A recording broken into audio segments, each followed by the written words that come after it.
Welcome to the next chapter. And this is Ryan Espey. Today, sorry, Ryan. Hey, Denise, how are you? Good. It's a beautiful day out today. What are we talking about? We're going to talk about permits today. And what a topic. Like, I'm sure we could talk all day about it, but we're going to try and keep it to a half hour. And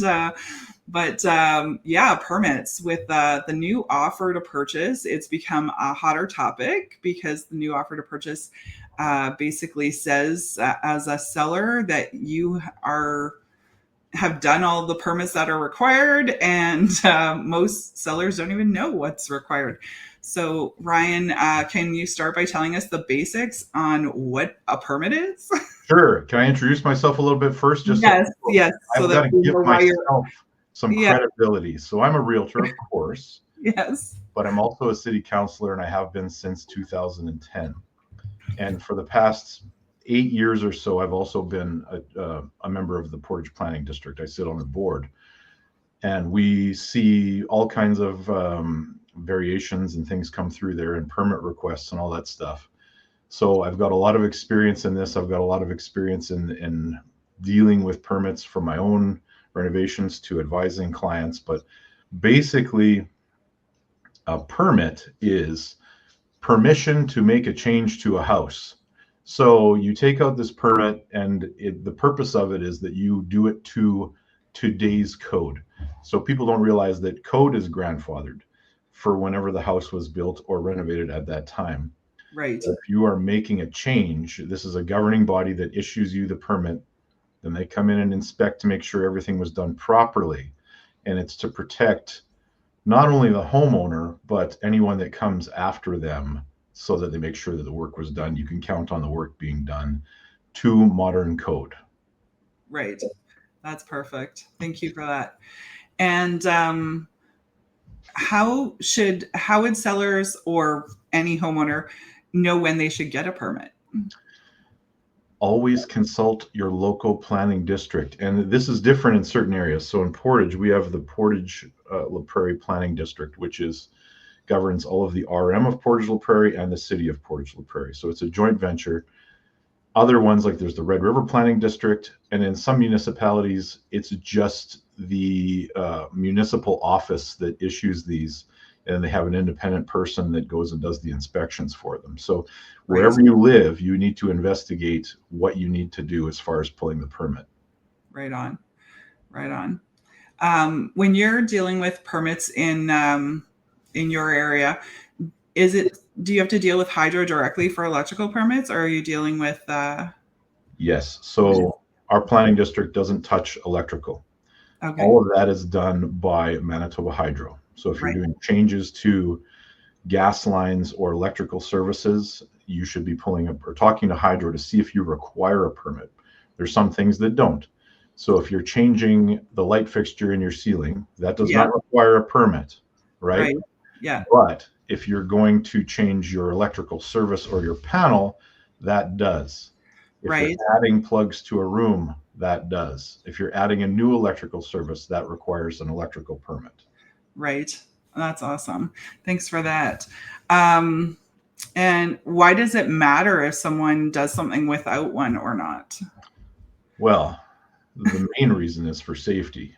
Yeah. Right.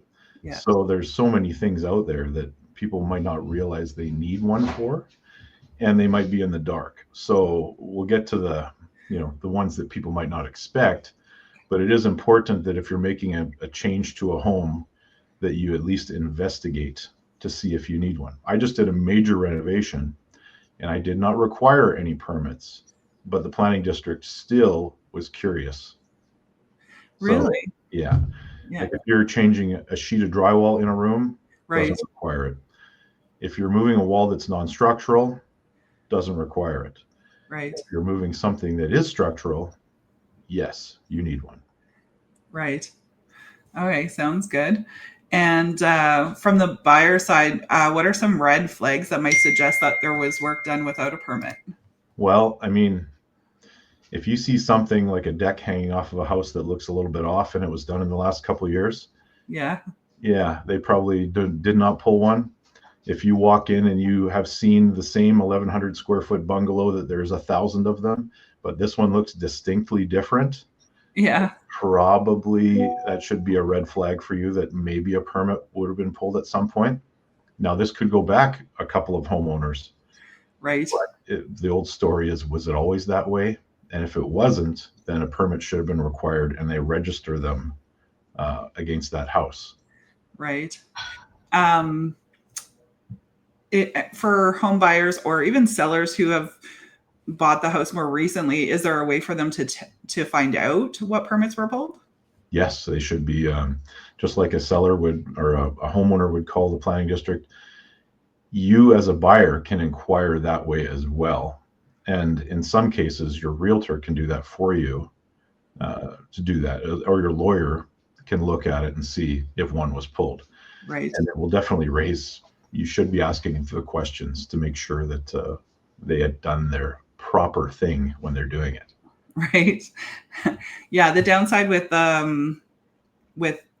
I'll say third parties looking at the permits is they don't necessarily know what renovations were done. So Yeah, the lawyer is not going to necessarily know what permits should have been pulled because they don't know what the deck looks like. right. The realtor might have a better idea because they've likely visited the property at least. It'll be a yes or a no answer, basically. Did they pull one? Right.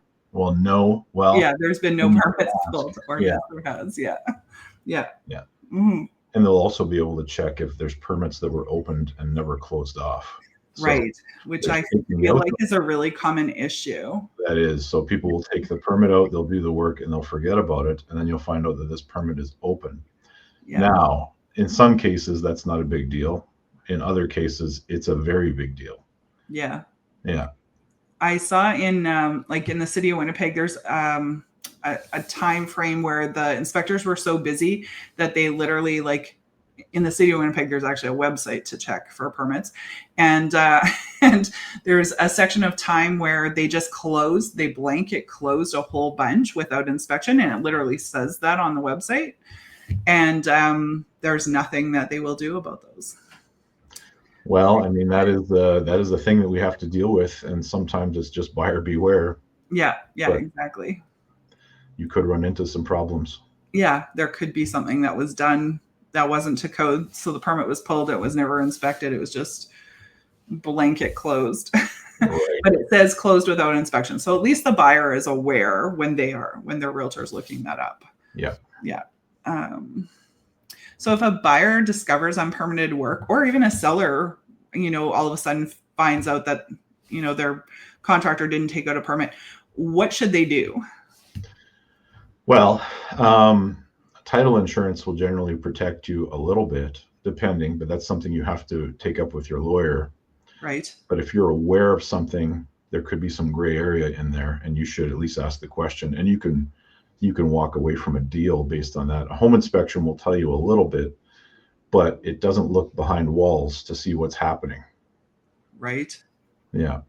So there's a lot of things and people don't realize that if you make significant changes, you need to bring that house or that renovation up to what is considered modern code. Right. Yeah. Yeah. Yeah, and sometimes could even require a structural engineer's report and stuff like that. So it might not be as easy as hey, I want a permit now. Worst case scenario, they'll make you peel drywall off and have a look. Right. You know, and if something's wrong, well, you got to fix it.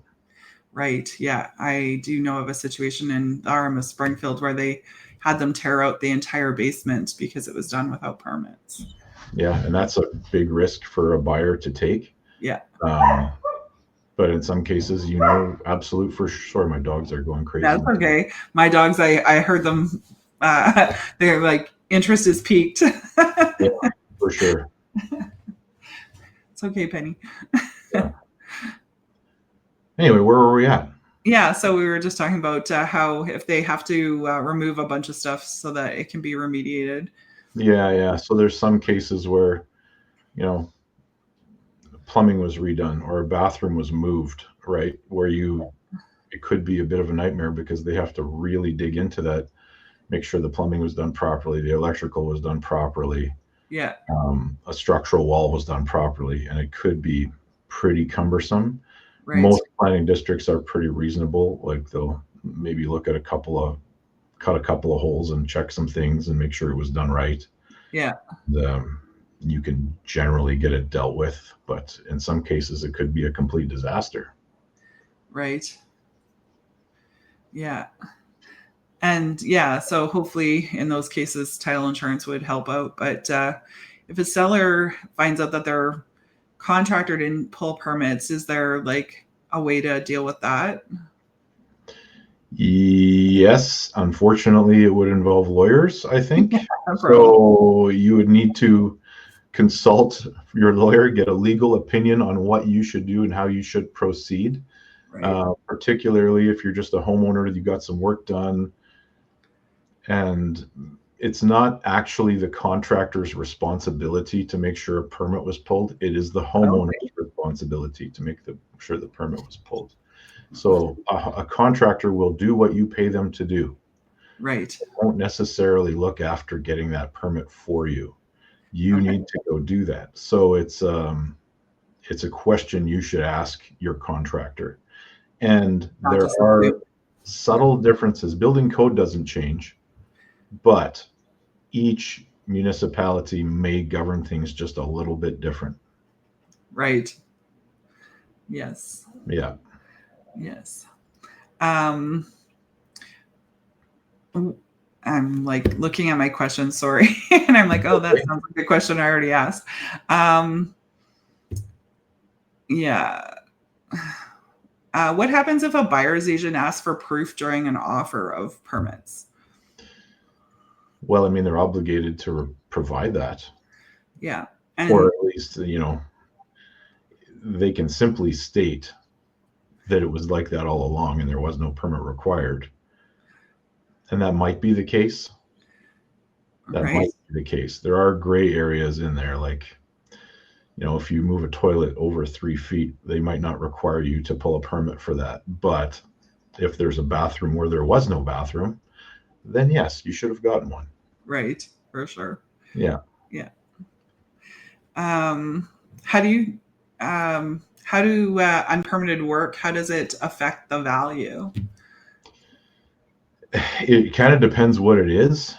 So it's what the buyer is willing to assume for risk. So if you discover something along the way, so let's say you put an offer in, something wasn't disclosed, all of a sudden you see a property disclosure statement and there was some stuff that is disclosed on there. Right. The buyer can choose to accept that or not. I know of a house recently that sold where there was a lot of unpermitted work that went on, and the buyer was just okay with that, and they decided to proceed. Yeah. The problem that should have been on the seller at that point now transfers on to the person that's buying it because they accepted that, they signed off on a property disclosure statement. Well, now it's on them. Right. Now they're responsible, and their title insurance won't help them out at that point. No, not if it was all disclosed. Like, you can't say, like, I know this is a problem, but I bought title insurance. It's not how it works. That's to protect you against the things you don't know. Right. And can't find out. Yeah, that's right. Yeah. So you can't, pretend to not know. Right. You can't just put the blinders on and say, it's going to be okay. Yeah. And then all of a sudden, it's not. Right. Yeah, exactly. So, sorry, just checking my questions again. Are there any unpermitted work that you see that surprises you, like things that people don't get permits for that surprises you? Yeah. Yes. You go in there and you see a wall that was just removed. Yeah. And it's structural. Yeah. That's a surprise. Yeah. You see simple things like a door being moved over 5 feet. Well, that's supposed to be a permit that got pulled, right? Right. Yeah. So they have to make sure that it's supported. Major structural changes in the house usually require an engineered stamped drawing. Right. Those are surprises. And there's other ones that people probably just don't realize they needed one for. Yeah. And what work that gets done are people most surprised about that needs a permit? Well, there are a few things. So people sometimes don't realize they need a permit for a fence. Yeah. People sometimes don't realize they need a permit for a hot tub, Oh, yeah. a deck. A deck Mhm. needs to be inspected. If you go into a house where the deck was built in the last 5 years and you see that it's sitting on those like deck blocks Yeah. with the post coming up, they did not pull a permit for that because that is not modern code. That's not modern code, no. If you got a house, so if you're doing a renovation and you pull the drywall off and it's 2x4 walls, you are required to bring that house up to modern code. Oh, yeah. Which means Yeah. you need a 2x6 wall. Right. So you now have to fur that either inward or outward up to a 2x6 space for that exterior wall. Wow. So that's one that would be a shock to people. Right. And would probably prevent people from ripping off those exterior walls. They would be very cautious because if you Right. leave it as is, it's fine. But if you start peeling drywall and you find that 2x4 wall and you don't just patch it back up, you could find yourself in some trouble because that is a major cost. Right. To do that kind of work. Right. Yeah. That makes sense. That makes sense. Yeah, that one is a surprising one. Yeah. Yeah. Yeah, the hot tub one kind of caught me by surprise when I learned about that one. Oh, yeah? Yeah, you do actually need a permit to have a hot tub to have one set up, and it needs to be inspected. Right.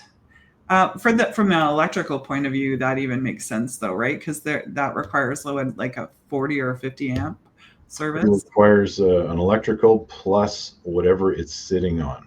Right. So if it's patio stones, well, they need to see that. But if you are building a wooden structure underneath it, and that's going to sit on that, yeah, that requires a little bit extra too. And things like the spacing of the joists in that deck are a little bit different. The support underneath is a little bit different. That makes sense because it's got to hold up a lot more weight than an average deck. Hold a whole bunch of water, the structure itself, plus the people that are getting into it.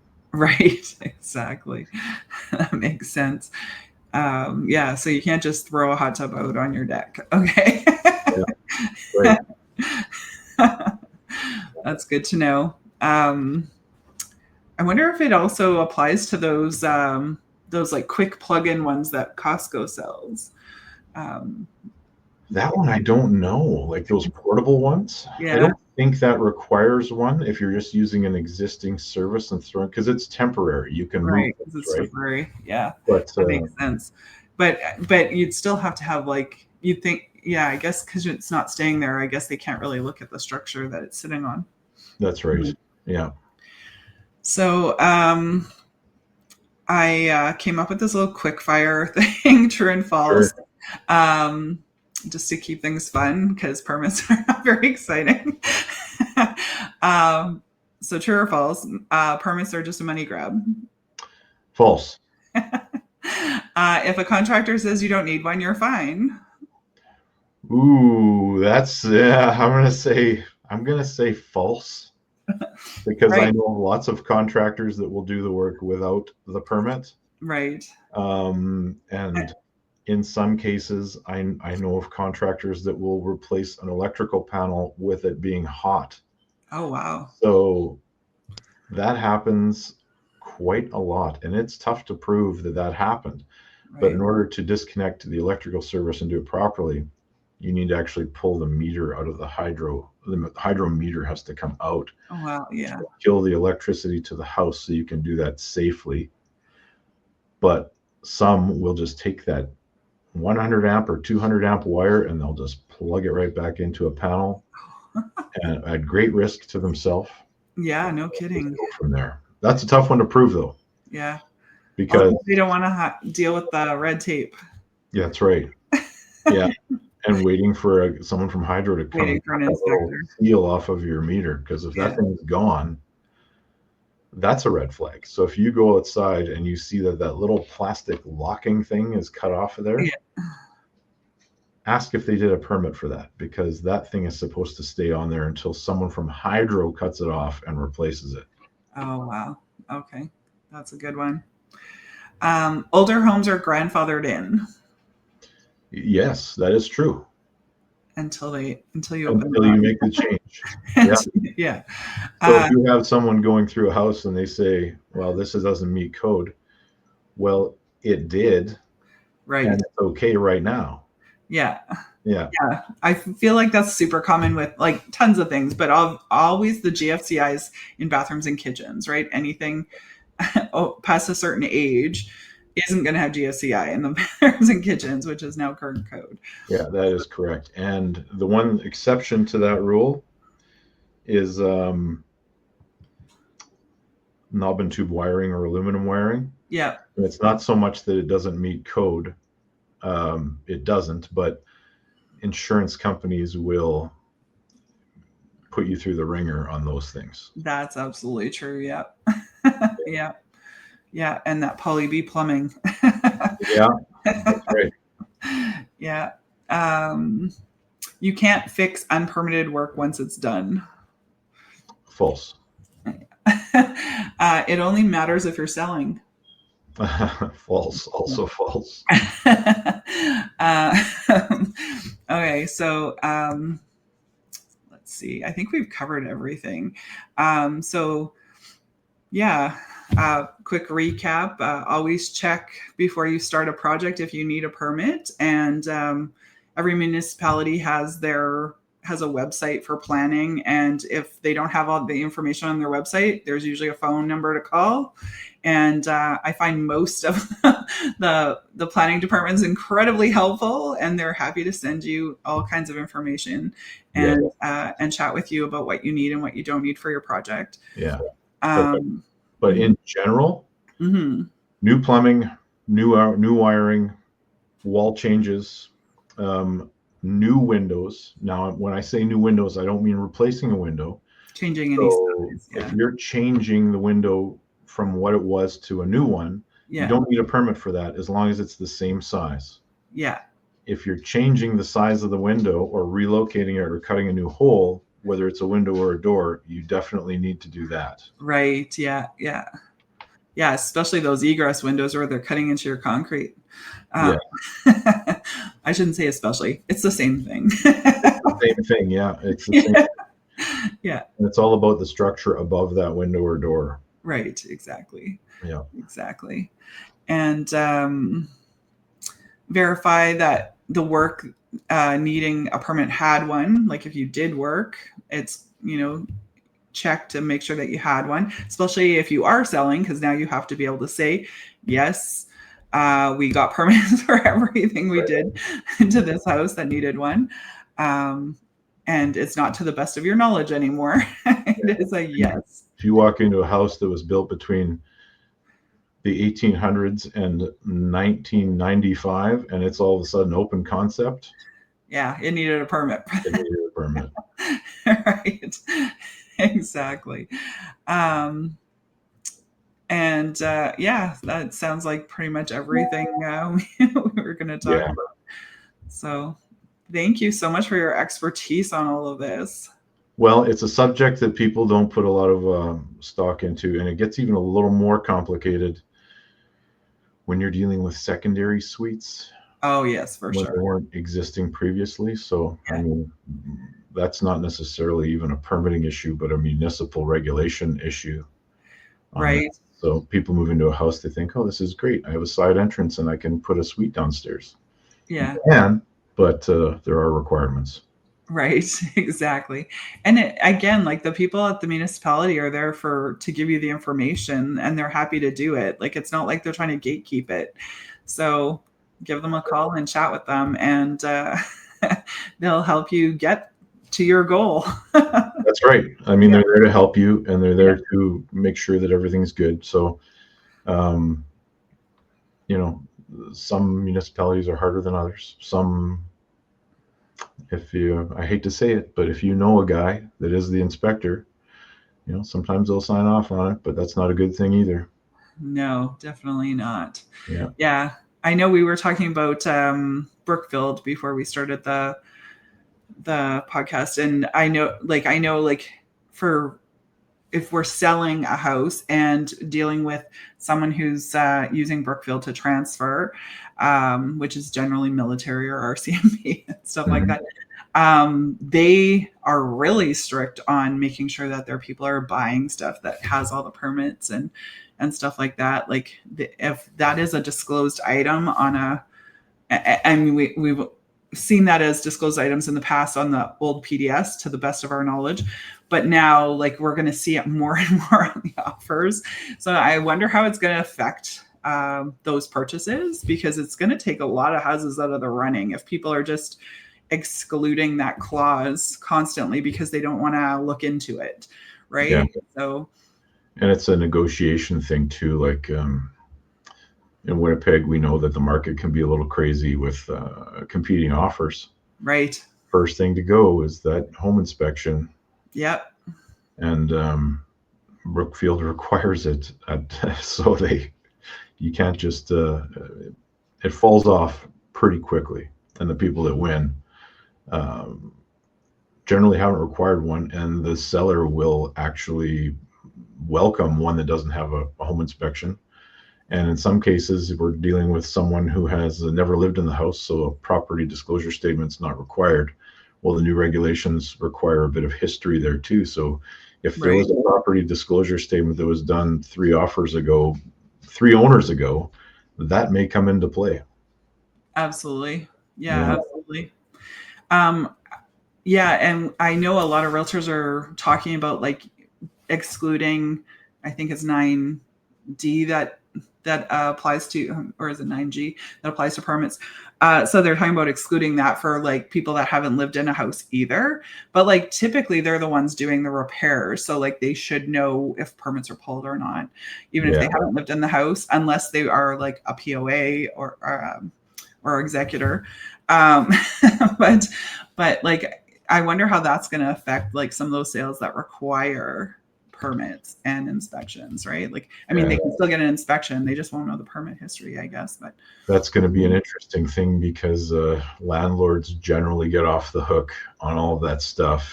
Yeah. But they know that there was problems, and they aren't required to disclose. Yeah. But it's buyer beware. Yeah, exactly. Yeah, it will be interesting how it plays out. And I mean, during the years of the craziness with multiple offers, I guess there's always going to be a buyer who will buy without it because they're desperate. But hopefully it holds sellers a little bit more accountable. That's the whole point of the new offer. Yeah, that's correct. Yeah, it definitely slants a little bit towards the buyer. Yeah. I mean, it's still a buyer beware, concept for Manitoba, but it definitely is putting a little bit more onus on the seller in this offer. Absolutely, it is. Mm-hmm. Yeah. So, well, thank you so much for chatting with me today. I appreciate it. You're very welcome. And I think we have helped a lot of people understand permits and why they should have them, and hopefully more people will actually get them. Save yourself some stress and do some investigation. Right, exactly. Yeah. I don't find it too bad. I made it a point even before I got into real estate of always making sure we got our permits, and unfortunately I was one of the people who had a permit closed on me in Transcona without the inspector, because the inspector retired before we were finished the work and they didn't have someone else to send out. But other than that, it's been easy processes for getting the permits and getting them inspected and closed and stuff like that. So I know as long as you're doing the work correctly and to code, they're happy to work with you. Yeah, for sure. Yeah. Yeah. Awesome. Well, thanks so much. And we'll talk to you again soon, Ryan. You're very welcome. Thanks for having me. Yes. And if you're planning on your next chapter, don't hesitate to give me a call to discuss. Thanks so much. Bye-bye. Denise.